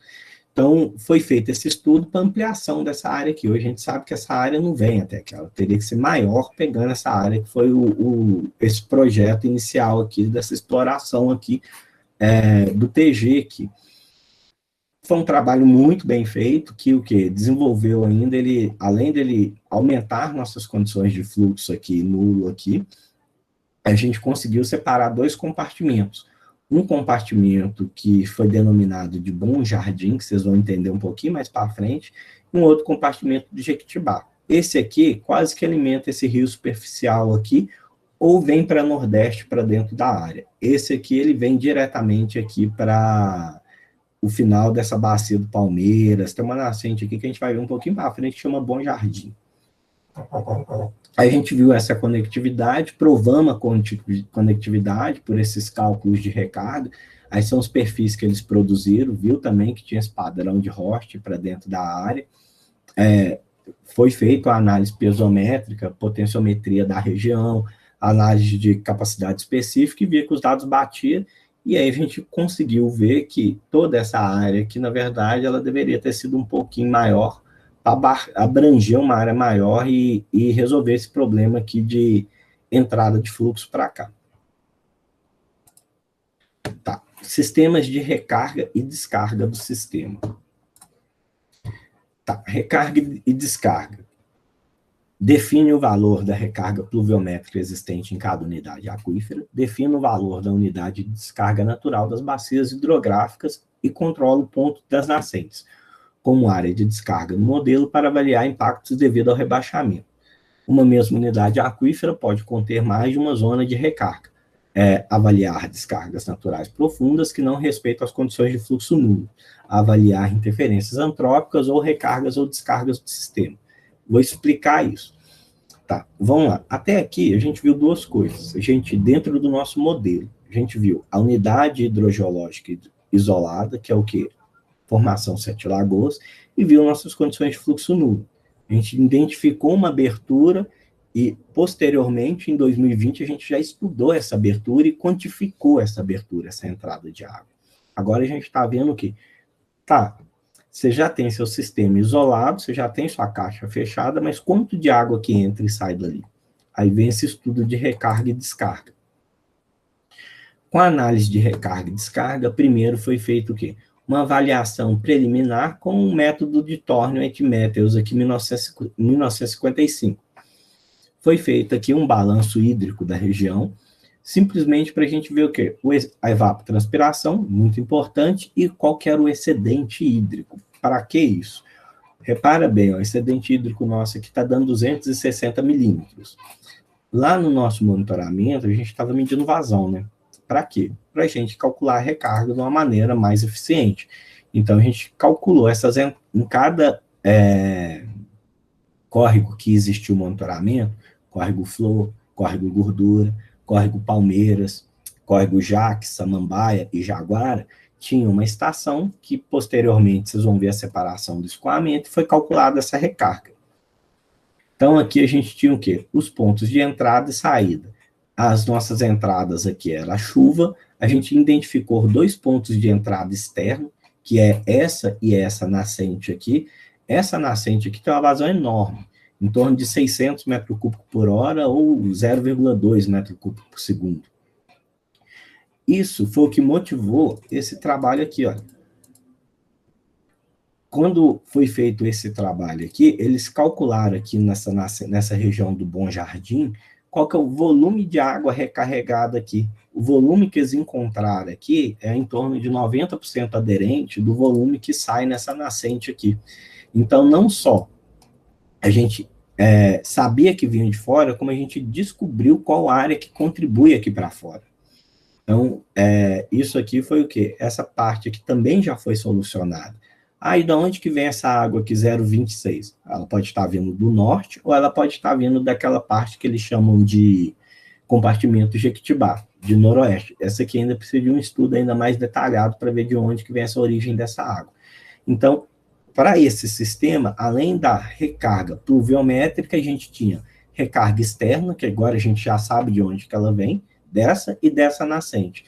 E a gente tinha essas nascentes aqui que tiravam água de fora do sistema. Por quê? Porque eles descarregam para o Ribeirão da Mata, que ele não está sendo monitorado. Então, a gente teve que descontar esse valor de água que sairia daqui. Quando a gente faz todos esses cálculos, foi feita aí a separação de escoamento, usando aí o GW Toolbox, RICEP, Recesso e o RORA. Então, aqui, de maneira simplificada, aqui é o córrego Jaque, né? Interessante, lembra que o córrego Jaque é o único córrego que não é totalmente kárstico, que ele está em cima dos pelitos. O córrego Jaque é essa foto aqui, olha. A gente vê que na separação de escoamento a gente tem aquele hidrograma clássico, bonitinho, a parte azul superficial e a parte aqui bege subterrânea, enquanto esse aqui na bacia do Palmeiras e Jaguara, que ela é bem mais cárstica, a gente não tem quase nada de água superficial, quase toda a água sendo água subterrânea. Os resultados aqui a gente mostra, esse aqui é o índice de fluxo de base, a gente vê que o nosso córrego Jaque tem 73% de índice de fluxo de base. O que ele quer dizer aí? 73% da água é de origem subterrânea. Se a gente pega aí o Jaguar e o Palmeiras, que são córregos totalmente castificados, a gente vê que é mais de 95%. Aqui é só a separação, quantificando aqueles hidrogramas, não vale a pena a gente entrar em valor, aqui é bem mais interessante, mostrando o quão evoluído é o karst da região. Ou seja, a influência da água ali, por isso que as drenagens são pouco desenvolvidas, é literalmente cárstica. A única coisa que a gente tem abaixo de 80 é o quê? É o Jaque e o Flor, que tem influência dos pelitos sobre elas. Aqui é os resultados do CAC, que é relacionado ao armazenamento de cada bacia. Deixa eu acelerar aqui para chegar na recarga. E aí a gente quantificou a recarga de cada bacia e a recarga média do sistema, fazendo a ponderação para todo o sistema. Então, a gente chegou no valor de recarga pluviométrica líquida de 108 milímetros. Tá. Mas não tem aquelas entradas externas do sistema e saída? Tem sim. A gente tinha o quê? 11 milímetros de saída por nascentes, 26 milímetros de entrada por outras nascentes, 2 milímetros de saída por captação superficial e 119 milímetros por captação de poços. Por que tem milímetro? A gente pegou a vazão, transformou isso depois em milímetros para comparar com a nossa recarga. Olha que interessante que isso vai mostrar. No final, a gente chegou no quê? Numa recarga líquida, somando 111, mais os 108, mais os 11 de surgência, de 119 milímetros de recarga, ou seja, 12% da precipitação de 1010. Lembrando que o importante para nós é esses 12%. Por quê? porque estávamos trabalhando num regime de recessão pluviométrica. A pluviometria média da região é em torno de 1.250. Então, se a gente tivesse na média, seria 12% de 1.250. Por que eu estou falando isso? Só as retiradas de captação são 121 milímetros, sendo 119 de poços. Por isso que foi feito o Thorne White lá na frente. Inicialmente, a gente fez o Thornet, que calculou esse excedente de 260. Por quê? Porque o Thornet ele faz uma comparação sem considerar impactos. É quanto que é seu excedente hídrico. Na hora que a gente tira aquela parte que recarrega, a diferença inteira seria o quê? Todas as captações superficiais. E o número bateu. Essa captação que você tem aqui de poços é um menos o outro? Não. Isso foi medido em campo. Então, foi dado que foi coletado em campo, não. Em planilhas obtidas. Então, esses dados foram obtidos e somados. Mas a diferença de um menos o outro é o quê? É tudo aquilo que é captado e que não foi quantificado, do 119 para o 260. Uai, Rodrigo, se capta 121 e só recarrega 119, então tá tudo seco? Então a gente vai ver isso aqui para frente. Tá, continuando falando de recarga e descarga, foi feito esse mapa aí, que seria o quê? Zonas especiais de recarga. Isso aí vai gerar um novo estudo na área que é para quantificar. Por quê? Lá atrás, vocês viram que a única coisa que foi feita é o quê? Única não, né? O que foi feito é a recarga média da região é 12%. Mas aqui foi definido o seguinte, conforme no CAST, né, as zonas foram separadas, infiltração difusa, zona difusa, escoamento interno e zona difusa de solo e metapelito. Escoamento interno em dolinas e sumidouro, zona difusa em calcário coberto. O que é um calcário coberto? Coberto por vegetação, e um calcário fraturado exposto, aquele calcário que não tem vegetação. Um trabalho que a gente vai desenvolver aqui para frente é quantificar quanto de cada água que entra nesse sistema. Então, tinha aí 65 quilômetros quadrados de maciços expostos, 30 quilômetros de maciços com cobertura, 325 quilômetros de metapelitos e solos, e 85 quilômetros de escoamento interno, ou seja, dolina e sumidouro. Foi considerado aí, basicamente esse mapinha aqui separado por cor. Então, a gente separou essas zonas, posteriormente aí teve um trabalho aí da Ribeiro 2019, que foi sobre isótopos na região, que a ideia era tentar ver uma relação de idade de água, recarga. O interessante para nós aqui no modelo dá uma olhada aqui, que o tempo de circulação da água, que a gente está falando em quê? Dezenas de anos, quando a gente pega aqui o teor de trítio, aqui, ó, de 64 de máximo, aí até no mínimo aí, numa média aí de 33. E a gente vê aí, calcário exposto com vegetação, ela pegou essa mesma classificação e foi julgando ela dentro dos resultados obtidos por parte de oxigênio deutério e trítio. Dolinas com sumidouro, pegaram os valores máximos maiores, solos pelíticos e por aí vai. Então, o que a gente tem hoje para aprofundar aqui? A gente vai ver mais na frente, mas a gente vai o quê? Tentar quantificar cada um desses sistemas. Olha o interessante aqui. As medidas de vazão que a gente obteve foi em setembro de 2017, as que estão plotadas aqui. Auler fez as medidas de vazão dele em julho de 91. Quando a gente compara as medidas de vazão de um trabalho com o outro, a gente vê que tem quase 97% de aderência. Uai, o que quer dizer isso? Que a vazão dos córregos, então, não teve diminuição? É o que a gente mostra aqui. Apesar de os poços estarem bombeando toda a recarga pluviométrica, isso não afetou o quê? A vazão dos córregos. Por quê? Isso aqui é um outro gráfico que a gente fez, olha. Esse aqui é só no período de 16, 17. Vazão da nascente por vazão do córrego. Quando a gente vê isso aqui, a gente tem um R quadrático de 98. Está pequenininho, mas dá para vocês verem. O que quer dizer isso? Quase toda a água do córrego provém da nascente. Então, a gente tem uma nascente de alta vazão que joga quase toda essa água para o córrego. Ponto. Quando a gente compara esses dados com 2 décadas e meia atrás, em 91, quando o Euler fez o estudo dele lá, a gente vê que não existe muita diferença. Então de onde que está tirando essa água? Aqui foi uma das primeiras vezes, então deve ter sistemas diferentes, uma compartimentação diferente. Por quê? Se eu tivesse tendo assim, a água está saindo, então ela está saindo de algum lugar da onde não é a origem da água desse sistema que alimenta essas nascentes, ou esses córregos. Então aí a gente já pensou, então a gente tem que, em vez de a gente falar de unidade aquífera Sete Lagoas, a gente vai ter que pensar em compartimentar isso. E aí veio o sistema de compartimentação dessa unidade aquífera. E para aí a gente vem pegou esse mapa geológico daí da área e pensou, por mais que o Pedro Leopoldo, que está aqui,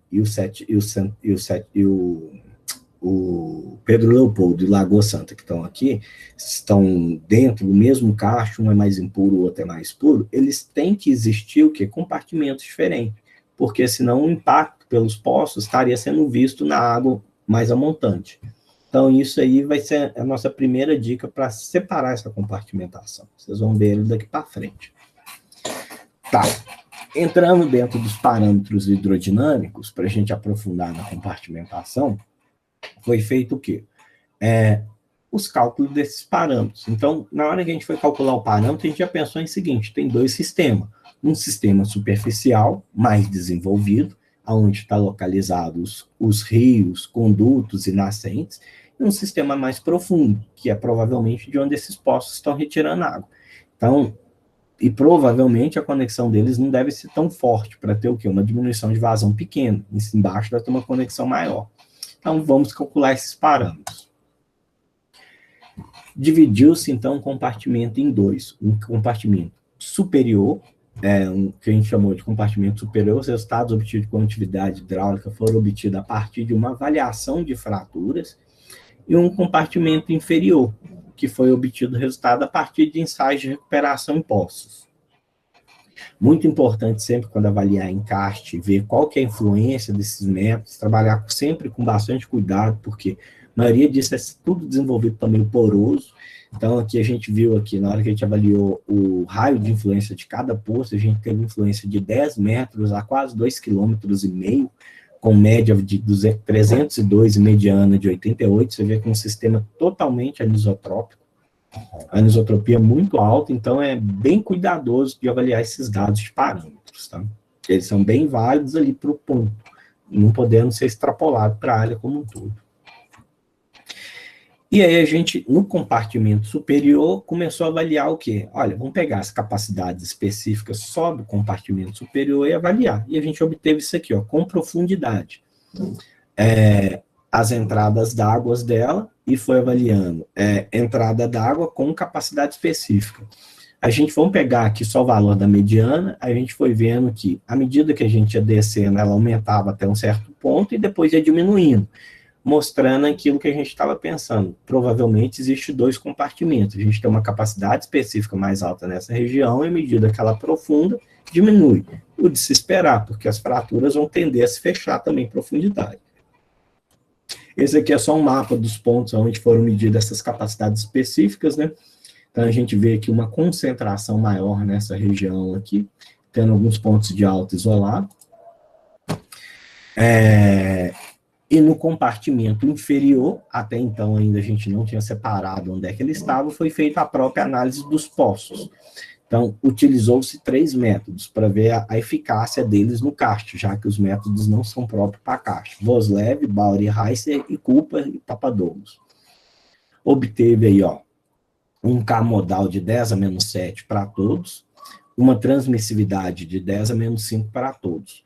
Como teve uma maior concentração nos resultados de Voslev, quando a gente pega lá 56% contra 35% contra 47%, a mesma coisa para a transmissividade hidráulica foi observado isso, optou-se por usar o método de Voslev, a optar o valor de Voslev. Então, o que a gente obtém? Para valores modais de K, a 10 a menos 7, e aí a gente abre um Ranger. Por que foi interessante isso? Olha, a gente está trabalhando num sistema anisotrópico, falar que o K é 10 a menos 7 fica muito complicado. Por quê? Porque vocês viram lá a variação de cada ensaio de bombeamento. Tem ensaio que tem interferência em 10 metros e outra 2 quilômetros. Então, a gente propôs o quê? Abrir um ranger para uma unidade a maior e uma unidade menor, ou seja, avaliar de 10 a menos 6 a 10 a menos 8. Como foi feito isso? A gente teve o quê? 97% dos dados de voz leve cai dentro desse dado, mesma coisa para a transmissividade. Para armazenamento, o único método possível para calcular é o método de Cooper, pegando 63% quando a gente abre o range. Então, quando a gente pega aí condutividade, a gente tem o quê? Que 97% de todos os dados estão dentro dessa variação, da transmissividade dentro dessa variação. Lembrando que a gente avaliou mais de 100 testes aqui, foi feito, não, mais de 100 não, são 99 ensaios aqui, e 63% dos dados de armazenamento. Ou seja, apesar do método não ser próprio para a CAST, não ter uma metodologia desenvolvida para a CAST, o método é aparentemente aplicável para esse sistema. Ah, para todos os sistemas? Não, para esse ele foi razoavelmente aceito. Coeficiente de armazenamento, a gente chegou em um valor de 10 a menos 4. Isso a gente definiu para quê? Para o aquífero inferior. Por quê? Porque os poços estão puxando água de uma profundidade abaixo. E como que você definiu o aquífero superior? Lá atrás, quando a gente veio falar do monitoramento, da fratura, do trabalho da Ribeira, que teve Ribeiro, mas todo mundo trabalhou com ela, Amaral, fizemos esse levantamento de fratura, a gente utilizou o quê? A lei cúbica de Snow, de 68 a 69, para medição de fratura, aquelas mais de 1.500 fraturas. E calculamos o quê? A condutividade hidráulica, tanto para fratura horizontal, quanto para oblíqua, quanto para subvertical. Então, aqui a gente achou um K de 10 a menos 3, com 53% dos dados, 10 a menos 4, 10 a menos 3. E depois a gente fez uma comparação com os dados. Quando a gente compara os resultados de condutividade hidráulica no aquífero superior, a gente achou valor de 10 a menos 3. Teodoro, 2019, ela fez lançamentos de traçador corante, é o próximo slide, e achou um valor modal de 10 a menos 2, ou seja, trabalhou só na parte superior. E o valor que ela encontrou está uma casa decimal dos valores que foram encontrados pelo método de fratura, mostrando uma metodologia bem, assim, trabalhosa de fazer, pela quantidade de dados que teve que ser levantado, mas bem plausível. Quando a gente compara os dados do aquífero inferior de 10 a menos 7, estão bem próximos do que o Pessoa calculou por a mesma metodologia ASU. E os dados de transmissividade encontrado pelo Galvão, tá um pouco aí, a dele está um pouco maior, com os dados encontrados com nós na área também. Então, a gente conseguiu fazer o quê? Classificar o sistema em dois. Um sistema mais cástico fissural inferior e um sistema mais castificado superior. E conseguimos, com os dados de fratura, ver que eles eram bem plausíveis com o método de traçadores corantes, da condutividade aparente calculada pelo método de traçador, quanto por ensaios de bombeamento no aquífero profundo por outros autores. Esse aqui é um trabalho que é desenvolvido na área, foi um trabalho que Teodoro desenvolveu aí, isso é um artigo, depois ela terminou o trabalho dela agora em 2020, mas ele ainda continua injeção de traçadores, foi feito 10 ensaios na área, com mais de 70 pontos de recepção, e os ensaios ainda continuam. Foi utilizado aí tanto rodamina como fluoresceína, dependendo se tinha mais de um ponto de injeção ou mais de esperados pontos de recepções. Então, esses aqui são os pontos de injeção, esses aqui são todos os pontos de recepção. Aonde que ela encontrou esse valor, caracterizando bem os resultados obtidos. E os sentidos de fluxo obtidos na região. Foi observado que o fluxo ele desenvolve preferencialmente com a junção, o desenvolvimento da fratura subhorizontal com fratura subvertical, que é o quê? Tem o quê? Um desenvolvimento quase que leste-oeste, que é bem semelhante ao desenvolvimento dos condutos aqui mapeado por Ribeiro em 2016. Esse aqui é um mapa de pontos de carga hidráulica da região, tanto dos poços quanto de nascente.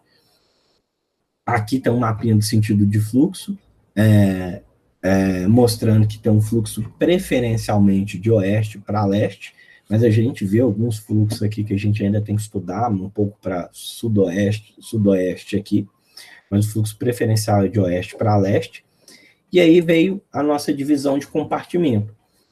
A partir dos intervalos de entrada d'água e da produtividade de água superficial das nascentes caudalosas, aqui é vazão de nascente, aqui a gente tem vazão de 1 metro cúbico até vazão aqui de 2.000 metros cúbicos por hora.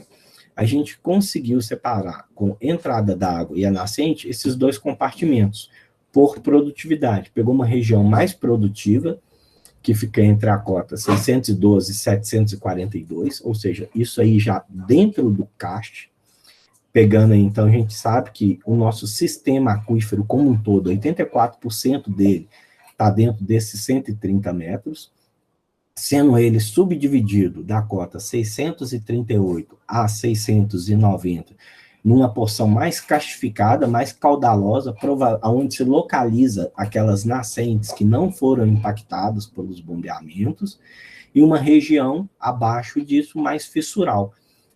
E acima disso aqui, tem uma região de baixa vazão que a gente ainda está estudando, essa região aqui, que é a evolução desse modelo conceitual. Hoje ele é separado em cárstico superior, cárstico fissural inferior. Pode ser que ele ganhe uma nova separação superior e inferior também. Então, a gente vê a região mais produtiva do aquífero aí com 130 metros, sendo essa região uma região de uma produtividade maior e essa região uma região de baixa vazão, podendo, com isso, separar os aquíferos. Compartimento cárstico no intervalo contido entre a cota 638 e 716, corroborando pela presença de nascentes de vazão caudalosa, tal como mais de 54% de todas as entradas d'água dos poços, e pela capacidade específica mediana, ou seja, de 30 poços com mais de quase 6 metros cúbicos hora metro, ou seja, porção mais produtiva do aquífero, com uma espessura média de 78 metros, profundidade mediana das entradas d'água em torno de 66 metros e condutividade hidráulica de 10 a menos 3 metros por segundo, bem próximo dos valores calculados por traçadores corantes. E um compartimento cárstico fissural instalados em cotas menores que 638 metros, atestados por valores bem menores de capacidade específica, 30 poços aí com valores de 2,6, com espessura de 122 metros, profundidade da mediana de água de 90 metros e uma condutividade hidráulica de 10 a menos 7, aí próximo dos valores encontrados por outros autores na região. Então, com isso, a gente conseguiu fazer o quê? Olha, conseguimos definir as nossas condições de fluxo nulo, deixando aí uma entrada a oeste que já foi estudada e continua sendo estudada, parte da água passando por baixo do Rio das Velhas, 20% que a gente vai estudar, definindo nossa unidade aquífera principal como o aquífero Sete Lagoas, dividindo ele em compartimento cárstico superior, que a gente está vendo aqui, e cárstico inferior. Vimos que nossas entradas de água e toda a água que recarrega o sistema, ela sai por poços, só que esse impacto deve estar acontecendo, ainda está sendo estudado nessa porção, porque as nascentes e os cursos d'água que localiza nessa porção teve uma redução pequena quando a gente compara com os dados do início da década de 90, calculado pelo Auler, e aí a gente conseguiu montar nosso modelo conceitual. Aqui a gente vê o que é a divisão desse sistema. Aqui a gente tem tanto um sistema mais produtivo, que é as zonas aqui lateralmente, né? Aqui a gente vê que uma região mais escura são regiões mais produtivas, então ele foi dividido tanto lateralmente como horizontalmente. Horizontalmente aqui a região menos produtiva e a região mais produtiva desse sistema, com os dois níveis d'água sendo representados aqui, interceptados por poços. Bem, continuando os trabalhos, o que mais aí que a gente está fazendo e falta fazer? Condições de contorno, avaliar os fluxos que ultrapassam o Rio das Velhas, são estudos ainda que têm que ser desenvolvidos, ainda a gente não tem ninguém trabalhando nessa parte ainda. Unidades aquíferas, avaliar o compartimento horizontal do aquífero cárstico fissural, já tem pessoas trabalhando nessa parte aqui.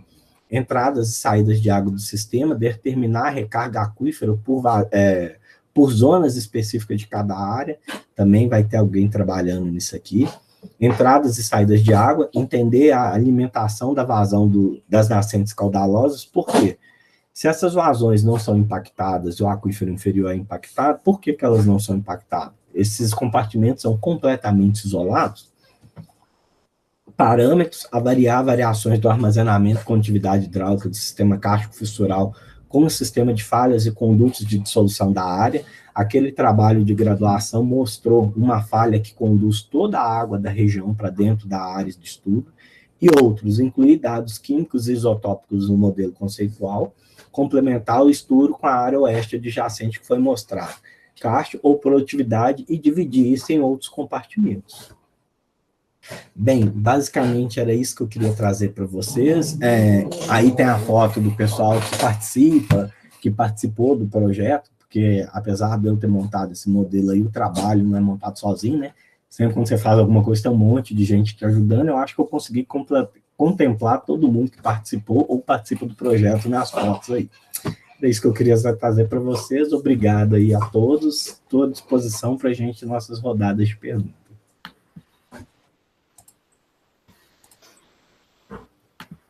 Muito bom, Rodrigo. Excelente. A gente viu aí um trabalho rico de detalhes quando a gente fala de mapeamento hidrogeológico, né, modelos conceituais, como a gente precisa definir cada detalhezinho, né, desde o monitoramento fluviométrico, pluviométrico, desde toda a geologia, compreender as condições de contorno, né, quem que está influenciando para dentro do nosso aquífero, que rio que está sendo realmente efetivo para uma descarga, ou que áreas que estão para recarga, né? Isso tudo é delimitar os nossos aquíferos e o que realmente nos interessa, né? Para onde está indo o meu fluxo? Tendo, né, toda essa dinâmica, a gente consegue responder várias questões, né? Se tem, inclusive isso que eu queria ver com você.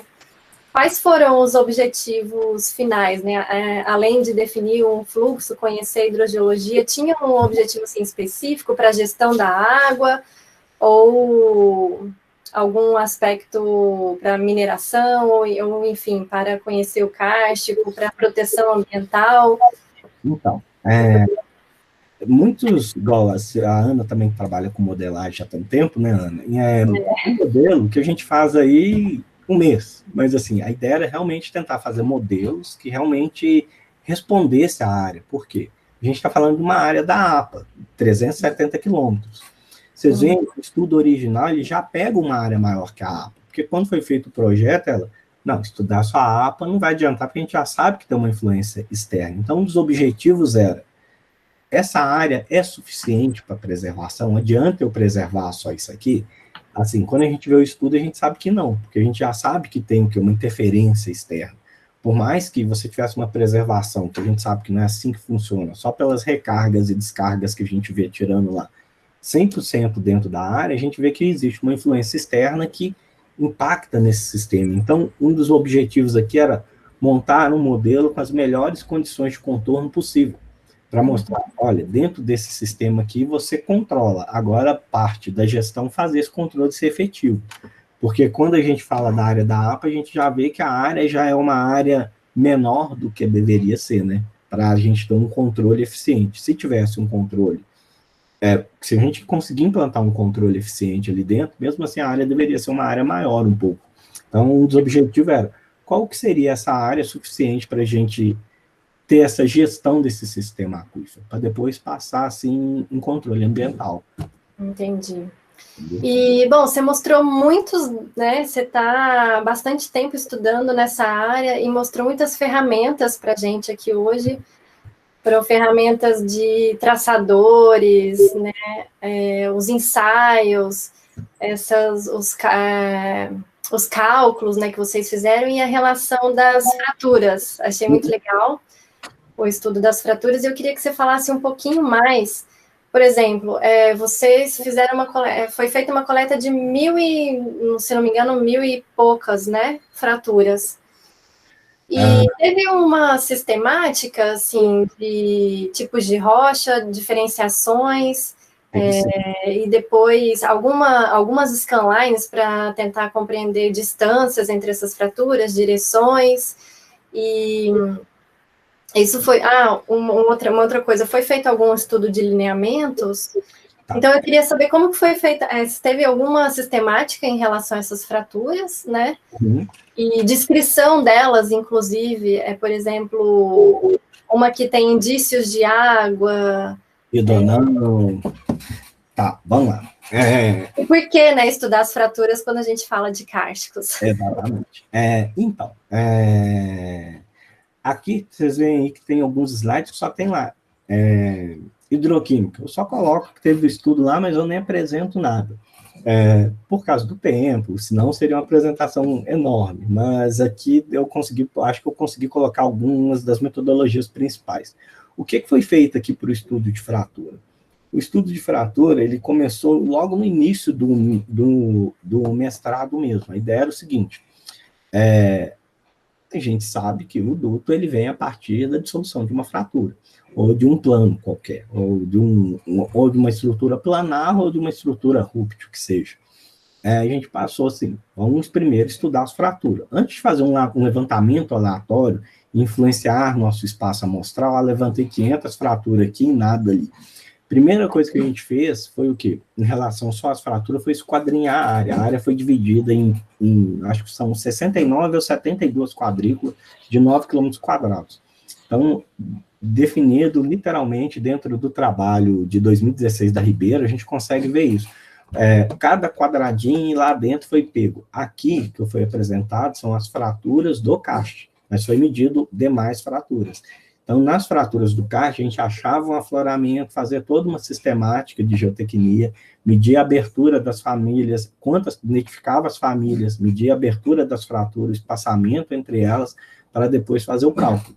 Então, a gente pegou ou o melhor afloramento, o que mais caracterizava a área, ou o afloramento disponível, que tinha região também que só tinha um afloramento, tinha quadrícula que não tinha afloramento nenhum, 9 quilômetros, era tudo coberto. Então, a importância dele foi o quê? Não só calcular o CAR dele, e sim mostrar que ele era representativo, porque ele se multiplicava por toda a área. Então, assim, a área ela apresenta uma heterogeneidade muito grande em relação à abertura, espaçamento. Então, isso tudo foi quantificado. Na hora que a gente vê os K das fraturas lá, a gente varia aí de 10 a mais 1 a 10 a menos 9.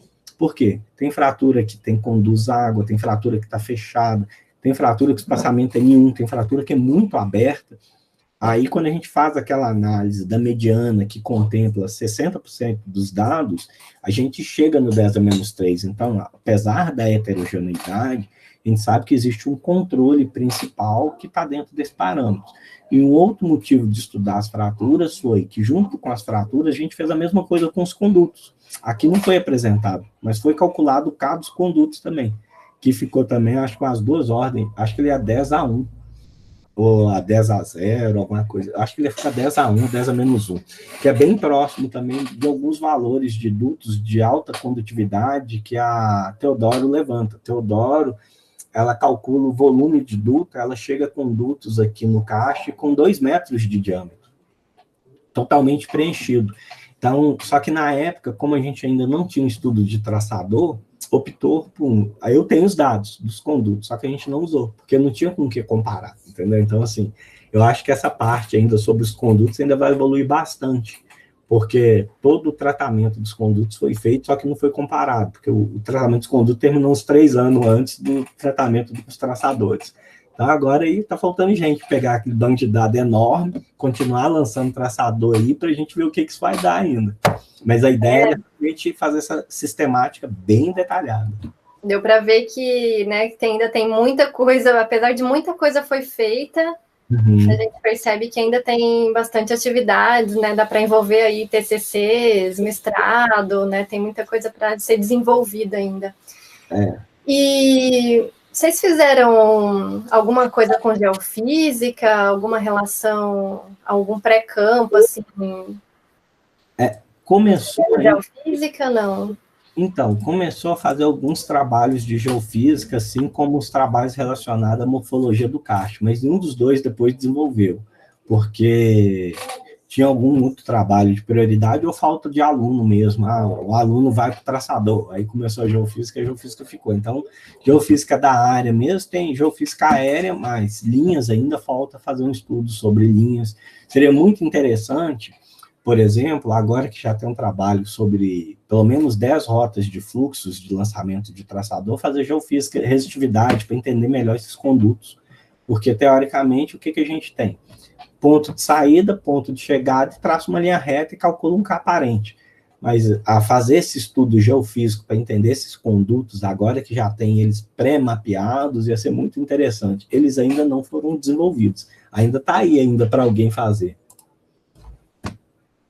Muito legal. Bom, o pessoal ainda está tímido, pessoal, fiquem à vontade aí para fazerem perguntas, tá? Bom, enquanto ainda não tem questões, Rodrigo, queria que você falasse um pouquinho, você até chegou a comentar sobre o estado estacionário e transiente. Então, eu queria que você falasse o objetivo agora de como que você, se fosse desenvolver um modelo numérico, né, a partir desse modelo conceitual. Hoje... Vocês conseguem vão desenvolver um estacionário, ou como que vai ser feito um transiente? Fala um pouquinho para a gente sobre conceitos. Qual que é a ideia hoje? Hoje, esse modelo conceitual está sendo refeito por uma aluna de mestrado, já englobando aquela área oeste ali. Então, ela está refazendo o conceitual, mudando aí, enquadrando algumas coisas a mais que foram descobertas, principalmente relacionadas à hidroquímica, porque aqui não foi utilizado nada de hidroquímica, mas, por exemplo, a hidroquímica mostra uma região... ela consegue setorizar ainda mais as regiões, tanto profunda quanto rasa, pelo teor de sílica. Então, é algo muito interessante, então está usando a hidroquímica para conseguir compartimentar isso mais e englobar aquela nova área mapeada oeste. Tá. Esse modelo conceitual global deve ser integrado aí até março, eu acredito. Era para terminar em dezembro, mas você sabe como é que aluno né? Vai ir até março. Terminar até março e depois fazer um numérico. Qual que é a ideia do modelo numérico? A gente tem duas ideias. Uma se não teve impacto, a gente pode começar lá de trás, de 1990, na parte superior, e considerar aquilo como estado de equilíbrio inicial, porque não existe monitoramento mais antigo, porque a gente teria duas opções. Uma pega a primitiva que tem anterior, como não tem muitas nascentes monitoradas, ou parte do monitoramento mais antigo, que seria o monitoramento do Euler de 94 e 91. Parte dele fala, vou calcular o impacto daqui para frente. Para trás, eu vou considerar que esse é meu estado de equilíbrio. Esse é um ponto. Contudo, não existe um monitoramento robusto de água subterrânea nessa época. Um outro ponto seria o quê? Partir do início do monitoramento dos poços aqui, que puxaria para 2015. Só que aí a gente já estaria com impacto de bombeamento de água subterrânea enorme, porque já tem os 119 milímetros. Um estudo que ainda não foi feito, mas eu já comecei a fazer, retroceder, em 2017 impactava 119 milímetros. Eu fui até 2008, diminuindo isso aí. E a vazão vem diminuindo os impactos com o decorrer do ano. Ele aumenta muito a partir do ano 2000. Então, se a gente conseguisse chegar aí num estacionário na época de 90, seria interessante. O problema todo vai ser como que a gente vai fazer com o monitoramento subterrâneo ainda. Então, ele está meio aberto, mas provavelmente ele deve começar na década de 90 e daí vem avaliando os anos e a partir de 2015 vem fazendo cenário ano a ano e depois projetar aí provavelmente para os próximos 20 anos, que seria o quê? Que é o plano sanitário, que é de 20 anos, né? Então, fazer uma projeção de 20 anos para esse projeto, ou os próximos 5 anos detalhado e depois a cada 5 anos. Entendeu? Essa que seria uma ideia.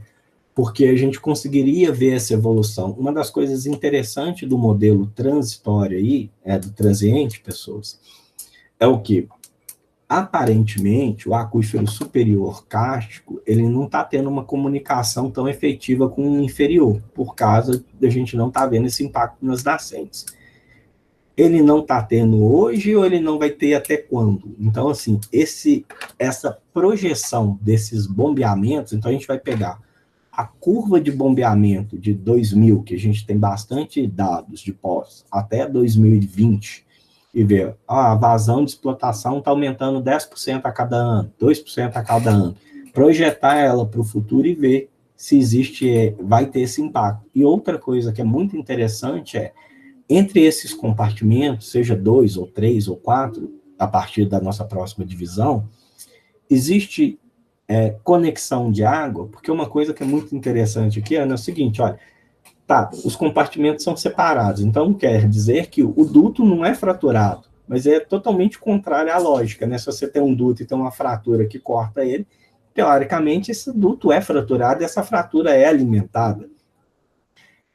Aí a gente tem aquelas duas coisas, ou a água que está passando nesse conduto é um valor tão grande que, mesmo que essas fraturas que são interceptadas por poços tiram parte dessa água, mas não está fazendo diferença, ou os poços só estão puxando água do profundo. Então, a quantidade de transmissão de água entre os dois compartimentos, provavelmente com algum tipo de zona de balanço, seria interessante para ver quanto de água que um fornece para outro. Então, por isso, o primeiro estudo de recarga, que vai ser o estudo da Gabriela, eu acho que ela está até assistindo a gente aí, setorizar toda essa recarga da área para completar depois com o estudo da Júlia já está em andamento, que é o modelo numérico dessa área. A Júlia já vai discretizar todos os condutos que já foi mapeado, então eles vão estar todos discretizados dentro desse sistema. Legal, obrigada, Rodrigo. A Gabriela, se quiser comentar alguma coisa também, viu? Fique à vontade. Né? É aluna de TCC? Agora ela vai ser de mestrado. Ela terminou aí foi o grupo dela que fez o TCC do lado aí, da área oeste, e agora ela vai fazer o mestrado aí na área de recarga. Exatamente. Bastante coisa já foi desenvolvida, mas ainda tem muito trabalho pela frente. Legal, Gabriela. Bom trabalho aí para vocês. O trabalho é gigante, tem muita coisa, mas é bem gratificante, né? Tem bastante coisa ainda para a gente desenvolver. Sim. Legal, a Ana deu parabéns pela palestra, informações muito bacanas. Rodrigo, o Marcos está falando assim, muito boa palestra, professor, apesar da internet dele estar caindo um pouco lá, deu para acompanhar em grande parte, e ele está falando na sua pesquisa, qual foi a maior dificuldade encontrada para obter os dados, para chegar aos resultados? Tá, eu vou te dar duas respostas. A maior dificuldade foi completar os dados. Aquilo ali foi uma hora, deu problema, o que você vai fazer? Aquilo ali foram 6 meses pensando como sair daquela solução. Agora, obter os dados, assim, obter dado em campo é complicado em algumas áreas. Aqui a maior dificuldade em algumas áreas são acesso. Fazenda, porteira fechada, então, assim, não é que o proprietário não vai te deixar entrar, o difícil é você achar o proprietário. Então, assim, levantar os dados em campo, dá um trabalhinho bom, mas, assim, depende da área, tá, Marcos? Por exemplo, quando eu fiz um trabalho semelhante de mestrado no norte de Minas, era tudo porteira aberta, eu não tive dificuldade nenhuma. Aqui a dificuldade foi as fazendas. Era encontrar o dono do terreno para a gente conseguir entrar, para fazer um mapeamento geológico, um mapeamento de fratura, um lançamento de traçador, ou mesmo de uma vazão. Alguns eram muito tranquilos, mas você mandava, quem que é o dono? Até achar o dono era difícil. Agora, para tratar o dado, para chegar no resultado, era pegar uma parte incompleta e completar aquilo ali, foi bem complexo. Foi assim, uns 6 meses de tratamento, vários métodos, você conversa com um professor, ele te passa para outro, e o outro te passa para outro, e um vai te dando ideia, até que num dia você está sentado olhando para o alto, te vem a ideia. Não sei se é usar isso. Muitas vezes a gente planeja, né? 2 meses eu vou terminar esse levantamento, vai dar tudo certo, e aí você vai deparando com imprevisões, que campo é sempre assim, né? Acaba sendo mais extenso e uma surpresa. E como você falou, às vezes as coisas se resolvem, né? Então... E um bom levantamento de campo é essencial, Marcos. Assim, quanto melhor sua qualidade, seu dado de campo, melhor vai ser seu trabalho. Igual a Ana falou, põe lixo dentro de um modelo, sai lixo. Se você faz um levantamento de campo bem feito, você consegue extrair tantos dados. A gente tem tanta coisa aqui, Ana, que a gente ainda não mexeu, igual, e os dutos. Tudo aquilo que eu mostrei, a gente tem a abertura de duto, alongamento de eixo de duto, duto que passou água, duto que contém água, duto que não teve vestígio, duto elíptico, tudo medido que a gente não tratou. Porque ou é falta de pessoas ainda, ou assim, quem está envolvido está fazendo isso, isso e isso. Ainda tem muito trabalho a ser desenvolvido aqui para, no final, tentar ver se a proteção, a área de proteção é suficiente, se a área de proteção tem que ser maior e se realmente está sendo protegido. Então, a gente tem que... Os objetivos maiores área suficiente? Sim ou não? Provavelmente não, porque a gente já vê que tem influência externa. Mas ela está sendo protegida ou posso fazer alguma coisa para melhorar? Então, essas duas respostas assim que tem que ser respondidas aí para a gente ter um controle da APA Cast aí, que para quem não conhece, o lugar é muito bonito, cheio de caverna, cheio de sumidouro, nascentes, a foto da apresentação são nascentes maravilhosas aí, assim, bem pertinho aí de Belo Horizonte. Minas é bonita demais, enorme, né? Uma muito diversidade, é legal conhecer. Legal, né, que você conhece, fez muito campo. Rodei. Rodou. Essa Minas é linda demais. Bom, não tendo mais perguntas aqui. Ô, Ana, eu só queria fazer uma perguntinha aqui, né? Bem uma pergunta. Fique à vontade. A prática, assim, Rodrigo, primeiramente, parabéns, né, pela palestra, foi muito boa. Na prática, assim, como que você faz para escolher essas condições de contorno? É uma coisa que eu fico muito com dúvida, assim. Então, na verdade, eu sempre vim da premissa de fazer algo não tão simples, assim, algo de qualidade melhor para você não ter que ficar refazendo. O mais fácil se a unidade é não produtora de água, ela é uma condição de fluxo nulo, por exemplo. Eu prefiro tentar mostrar se aquilo realmente funciona, igual assim, a partir de entradas d'água, a partir de capacidade específica, produtividade de poço, lineamento. Então, estudo de lineamento e falhas aqui que não foi apresentado, que a Ana perguntou, que é fantástico também, que não deu para mostrar ele aqui. Então, assim, apesar de já ter aquela meio que receitinha, se é um pelito, é uma condição de fluxo nulo. Eu prefiro garantir se aquilo é condição de fluxo nulo. Eu vou te dar um exemplo. Rocha básica intrusiva, um gabbro. No quadrilátero ferrífero, eu mapeei um gabbro, eu sei onde tem um gabbro, que tem em torno de 50 nascentes nele, no intervalo de menos de 2 km, com mais de 500 metros cúbicos por hora. Aí, se você simplesmente vai assim pelo lógico, você, rocha básica, 100 metros de espessura é uma condição de fluxo nulo. Então, eu sempre falo o seguinte, fazer modelos sem conhecer o campo, sem saber aquilo que você está modelando, não faça, entendeu? Não presta, porque assim, se eu te der essa opção, eu te dou.